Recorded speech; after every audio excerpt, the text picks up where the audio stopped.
Welcome to Progress in Practice, where we explore what it really takes to build and sustain a professional service business. The hard lessons, the smart moves, the uncomfortable truths. Because success leaves clues, if you're willing to look for them. I'm Charlie Redding. Let's dive in.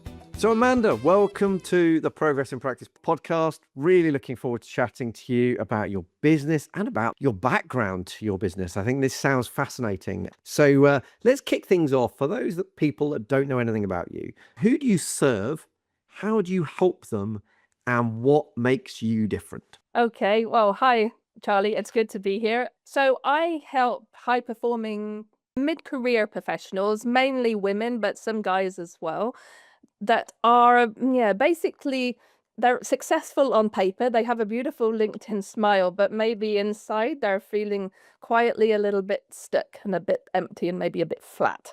So they're usually incredibly competent people. But the thing is that competence can keep you trapped in a role. And what tends to happen is that the person grows, but the role doesn't. So there is a mismatch, and that can manifest in a number of different ways. And the thing is that the people around you are still looking at you as if you're kind of last year's version of your software rather than the 2026 version that you've stepped into. So yeah, there's a mismatch. So what I do is I help professionals to reposition their careers deliberately so that they can step into the person that they've become or becoming. Brilliant. And how do you do that? Is it one-to-one coaching? Is it group coaching? Is it online courses? What does it look like? Yes. So it's really the spine of it is one-on-one coaching, and there is some group coaching, and I do have an online platform as well. So the thing is that people react to things in different ways, so I never really know what's going to light that person up, and how they learn is also really important. So some people really respond to the one-on-one, some people really like the community atmosphere of the group, and some people like to sit on their own and go through the videos and the homework, and so I've found that a balance of all three is usually a good way forward. Brilliant, brilliant. And what makes you different from the other people that do similar sorts of things? Well, I guess the fact that I am a rocket scientist by training. So I spent 20 years at the European Space Agency. So I landed 4 dream jobs of my own.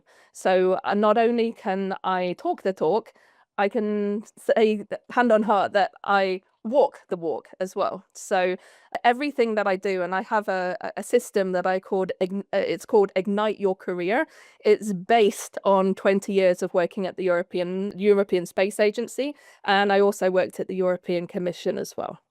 Brilliant. I mean, that's amazing, isn't it? We're going to have to dive into that. I suspect that maybe that'll come out in the next question, which is, what's the story that best explains why you do what you do? Oof. Well, yeah, I was actually asked to give a TEDx talk about this, so I'll give you the distilled version. But essentially, I was streamed wrongly at high school or at secondary school. So the highest grade I could ever possibly get was a grade C, right? I wanted to do advanced level maths and physics, but I was told, no, you can't. You're not A-level material, Amanda. Your grades aren't high enough. Right. And that was built. I had this passion because when I was 12, I watched the Space Shuttle Challenger. As everybody knows, it blew up in 1986. So now you know how old I am.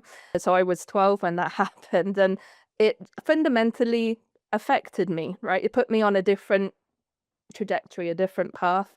And it was funny. It wasn't funny, but when that happened, literally in that same time frame, I remember looking at the TV and thinking, that's what I want to do. That I want to make sure that doesn't happen again. And my mum, who was in the living room at the time, she just looked at me and she looked at the screen. And, it was a very emotional time because I had been watching astronaut preparation for a couple of weeks. I knew the astronaut names. I knew what was going to happen. There was one that was a teacher from space, and she was going to teach a class. And, I was very invested. And I said, yeah, I'm going to work in space one day. And my mum said, we're in the middle of the UK. People like us don't get jobs like that. How are you going to do that? And I remember thinking, I don't know, because she didn't say I couldn't. She said how, right? Really important distinction. And so I said, well, I don't know, but that's what I'm going to do. But it was easier said than done because, as I said, I was streamed wrongly at school. So every single advanced school that I went to turned me down. Rejection followed me everywhere. And so I had to become very good at understanding that when you try and go for an opportunity, it's usually because there's a problem. If you can present yourself as the solution to that problem, then typically your trajectory is going to change. So I became extraordinarily good at resumes, so much so that I was known as the CV whisperer at university. It's how I got extra money to support myself during university. And so I've never forgotten how to do that. When I finally got to the European Space Agency, I got to Earth observation future missions. That was the department I was in. Probably before that, I could say that I got to university and I got to do a master's in space systems engineering at the University of Texas. So that was really the changing of the trajectory, if you like. Then to the European Space Agency. And one of the big turning points was 2012. I was asked to be the European Space Agency representative for a NASA mission working group meeting. And one of the meetings was at Kennedy Space Center, exactly where the Challenger had happened all those years before. And after a meeting, we got to go and see Endeavour, which is a sister shuttle to Challenger. And there was a picture that's taken. I can share it with you. And I sent this picture to my mum and said, well, I guess people like us do get jobs like this often, which my mum was really, really pleased about. She was, the proud mama, right? Brilliant. But I would say that the CVs and the they never left me. I was always helping people with their applications and with their CVs. And I would say that I realized that I had managed to do all of my things basically because I had a passion for something and I stretched, right? And I didn't take no for an answer. There's a great quote from the author Karen E. Quinones Miller, and she says, if someone tells me no, it doesn't mean I can't do it. It simply means I can't do it with them. And that's kind of been my rule book, if you like. And so I realized once I was at the European Space Agency, I was just thinking, how many other people are like me that maybe have a passion for something. Maybe they want to stretch, but they may be a little bit stuck or need some help. So I started doing CV, resume, and career coaching workshops in Amsterdam, where I was living. And it started from there, 4 people around a table, and then 8, and then 12. And then when I moved to the European Commission, the workshops came with me. And then when I moved to Rome and I led a multi-million euro space program, I was doing the workshops at the weekend. So what I realized was during the week, I was helping to design missions for spacecraft. And during the weekend, I was designing missions for people. Right? Brilliant. So yeah, That's amazing. I how mean, it's amazing, and I think in this world of coaching, there's a lot of coaches in this space that haven't actually done what they're coaching people on doing. There's lots of people that say, "Oh, I can coach you on this thing, like yeah, how to sell a business." Well, how many businesses have you sold? I'm Oh, I sorry. haven't sold any businesses. In fact, I've never run a business. I'm working for this agency that and you're like, well, how can you Yeah, you read stuff in books, but I think that's brilliant. So I think if you could go back to your younger self yeah.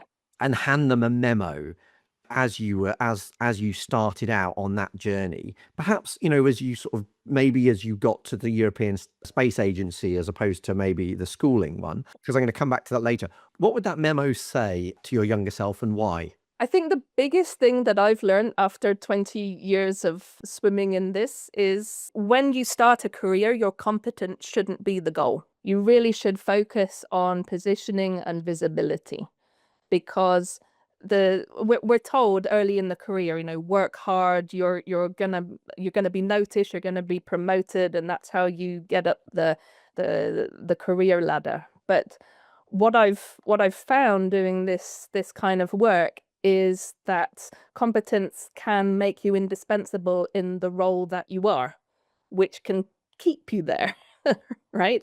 So you become the fixer, the stabilizer, the rescuer, which is great in the short term, but in the longer term, people they don't see you doing anything bigger, anything more Yeah. fulfilling. And as you grow, the role stays as it is. You're kind of like a beautiful flower trying to bloom, but the pot is staying exactly the same size. So Interesting. And I love the way that you framed it earlier on in saying that you worked out how to communicate the pain that the company was experiencing and how you were the solution for that pain. Because ultimately, in all business, all life, it's sales, and in all business, it's sales. And that is the best summary of selling ever, isn't it? It's like, like the old analogy of sell me this pen. Well, the first question is, why do you want a pen? Or what? I Yeah. Like you can't sell something that you don't understand. So I think that's brilliant. And if you could pass no money to your next generation, but just some words of wisdom or one piece of advice, what would that advice be and why? I would say that, yeah, basically, I mean, there's a number of things that I go by, but one of them is clarity doesn't start with knowing what you want. Clarity starts with the courage to admit what you're no longer willing to tolerate. Wow.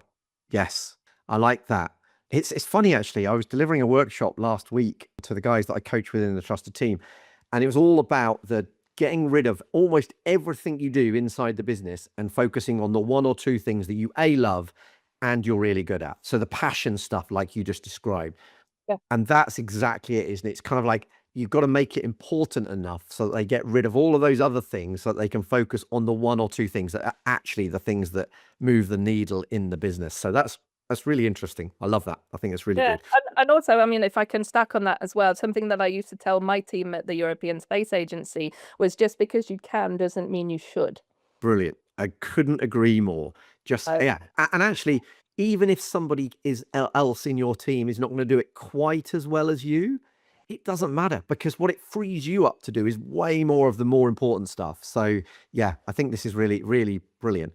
What's the biggest obstacle that's blocking you from achieving your goals within your coaching business right now? Yeah, that's an interesting question because I've been doing this full time for, well, since the pandemic now, so 4 years, and doing the career coaching professionally since 2015.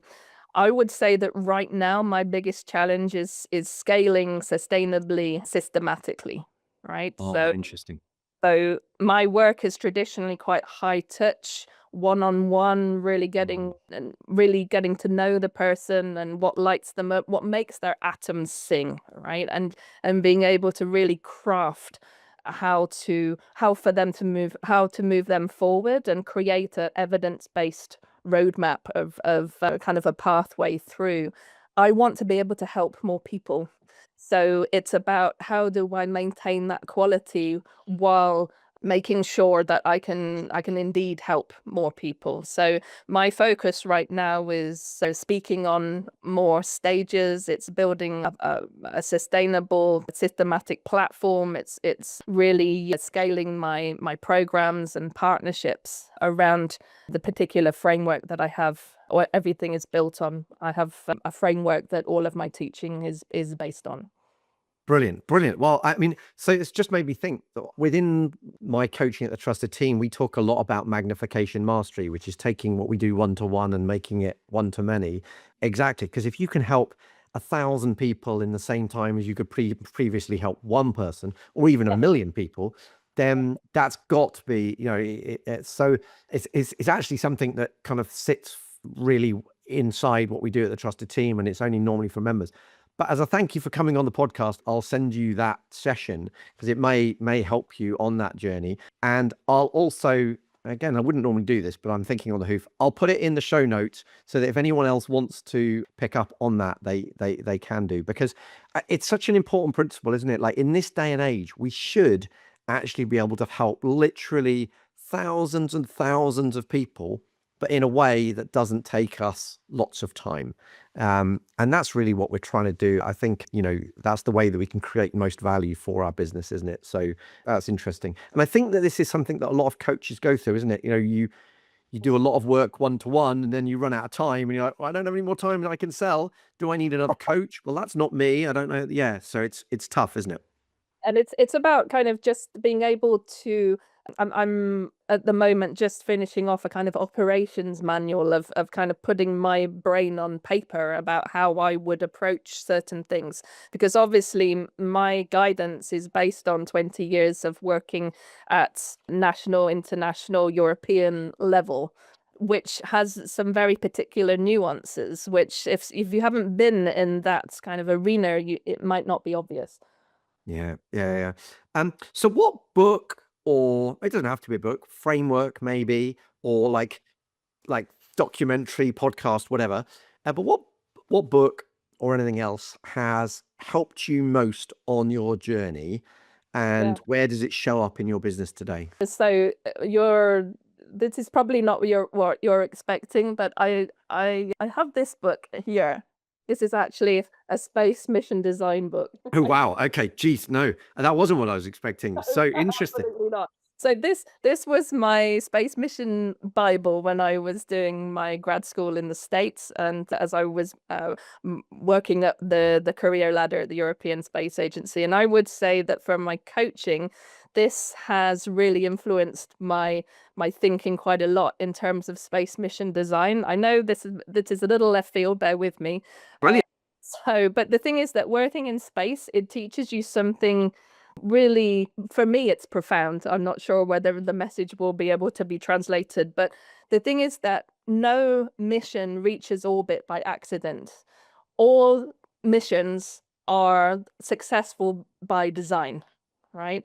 So what that means is that in order to get a successful mission, in order for the spacecraft to reach the orbit that it's designed for, it means that you have to have multiple systems all aligned, all working together. And I use that in my own framework. I call it Ignite Your Career. And I have 6 different engines, 6 different systems that work all together. And it's all about aligning the different elements together, because if you have elements so for example, I have 6 different engines, and with spacecraft, if the engines are not aligned, the spacecraft is going to spin. But if the engines are all aligned, all pointing in the same direction, the spacecraft is going to rise into the orbit that it's designed for. And it's the same with your career. So that's my thinking. So yes, it's not conventional, I would say, but it's very much makes sense for the people in my orbit. So I love it. I think it's absolutely brilliant. Amanda, it's been fascinating chatting to you. Where's the best place for people to find out more about you, to connect with you and follow what you're doing? So I have a website, amandareganonline.com, and Regan is Regan, amandareganonline.com. You can also connect with me on LinkedIn. If you type in Amanda Regan, I'll be there. I have a bright purple banner. You'll see me. And actually, it's funny, while I'm spelling out my name, I remember going to a meeting at the French Space Agency with a colleague of mine from the States who was called Stanley Kennedy. And the reception at CNES, the French Space Agency, thought it was absolutely amazing that Reagan and Kennedy were coming for a meeting. Brilliant. Love it. Absolutely love it. Reagan, not Reagan, but everybody always mixes it up, so it's fine. Fantastic. Well, it's that maybe in this context, that's a good way to be confused with somebody else. Yeah, I love that. I don't mind being compared. It's okay. Amanda, it's been really interesting chatting to you. Love the story. Love the way that you've navigated your career. I think there's so many brilliant lessons for people there, and as well as the wisdom that you've picked up along the way. So we'll obviously put those links in the show notes. And yeah, thank you for coming on the Progress in Practice podcast. As a reminder, the Progress in Practice podcast is brought to you by The Trusted Team, which helps people build a saleable and scalable business. So yeah, we wish you every success with your coaching business, Amanda. And for everyone listening at home, keep on making progress. Thanks, Charlie. It's been a pleasure. If this conversation resonated, you'll find more support, structure, and community inside The Trusted Team. where ambitious service-based founders come to build businesses that are scalable, saleable, and sustainable. You can find out more at thetrusted.team. And if you're enjoying Progress in Practice, please make sure you follow the show and leave a rating and review. It really helps more founders find these conversations and to bring you better and better guests. So until the next time, keep progressing.